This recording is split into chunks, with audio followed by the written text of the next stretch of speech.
What life lesson did you learn that you will never forget, and when did you learn it? My dad taught me as a teenager that relationships should be easy. Biggest and best lesson I've ever learned. Relationships should not be filled with drama but with friendship and respect. Really helped me choose who to be with.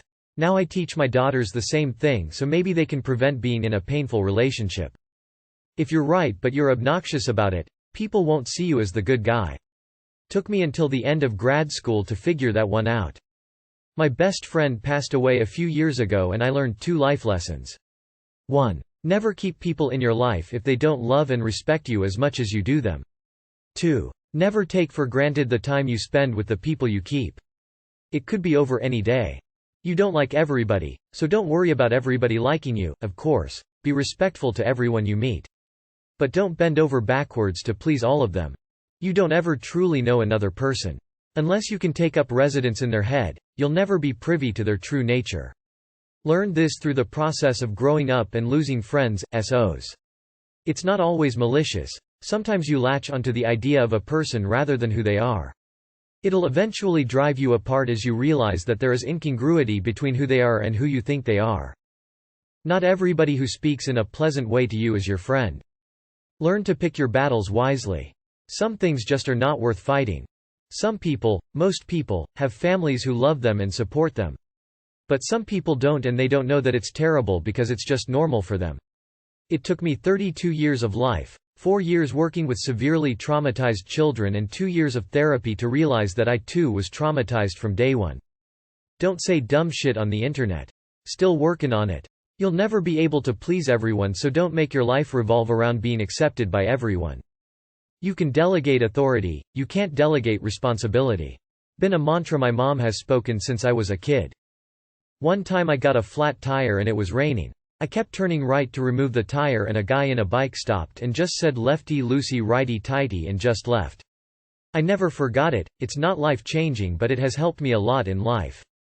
Everyone is facing a battle you know nothing about.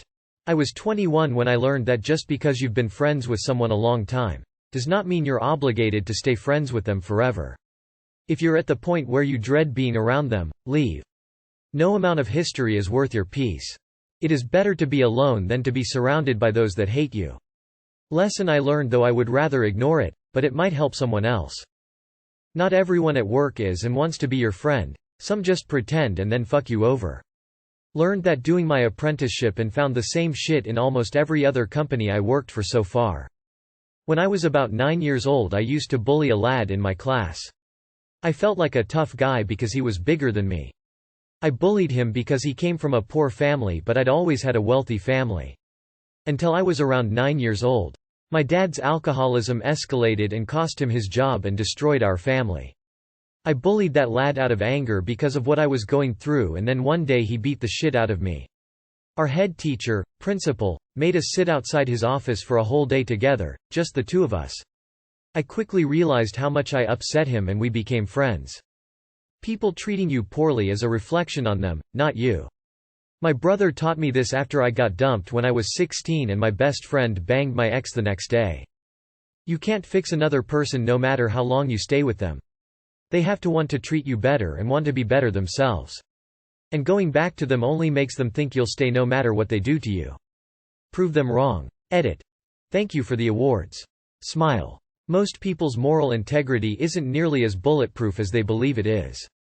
And often, through no fault of their own.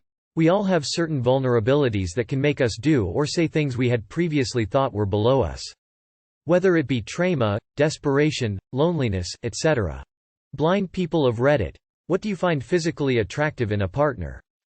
My blind cousin had a bit in her vows to her husband about how great his silky long hair felt, so I bet that's a big deal for some blind ladies. Somebody asked my blind friend if his girlfriend was hot. He pondered for a moment, and replied, I don't know. For me it's about, for lack of better description, textures. How does he feel? Is he firm? Fuzzy? Does he mind being touched in such an intense way? Personality is more important but stressed physical. Edit. I am not 100% blind. I can see outlines of people, bright colors and light. I still can't see the details of your face. I still need a reader. I still need voice to text. I also have a husband who assists me with photos and such. I have not always been blind. As legally blind, I enjoy voices of people, helps me remember them better too. A blind friend of mine really likes big girls. He says that physically having more to explore with your hands is great. I can imagine underweight people feeling pretty poor to the touch. My preference in order of what I find attractive goes like this. I am not speaking for all blind people, this is my own experience. Personality, voice and body type. Looks don't generally matter to me, and I prefer thicker people. All of these preferences don't have to align right to make someone attractive to me though. Like you can have a slightly less attractive voice and have a kick-ass personality. Basically when it comes down to what's most important to me is personality. I am not too big on smells, not saying that I am down for someone who smells not good.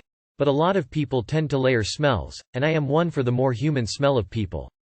Am I the only one who opened this thread expecting the top comment to be about big old tighties? Personally, physical fitness and hygiene matter most to me. I like a man who's fit, and knows how to take care of himself, grooming, cologne, generally well put together. I personally am not a huge fan of facial hair or piercings, but a few of them are fine. Hope that answers your question. In my whole long life, it has only once happened to me that a woman I didn't know and had never met before asked me to come home with her. Reader, that woman was blind. I'm shocked so many blind people are on Reddit. It never crossed my mind that they would use this app or any other social media. Not blind, but I have a few blind friends I'm close to. Their general consensus is the feel of the person. If that makes sense. It's a case of physical touch such as the state of your skin, your build and so on.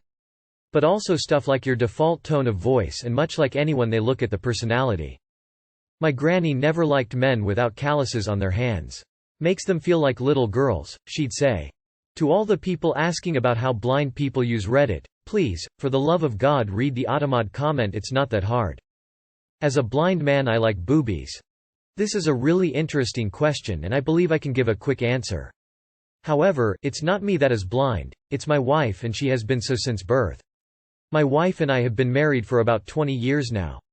We are in our mid-40s and she has never experienced a single ray of sun, nor the faces of our children. Although it may sound sad, she is doing just fine since she really can't comprehend what she is missing. The way she experiences something attractive, or sexy, is very different from how I, and I believe you as well, do it.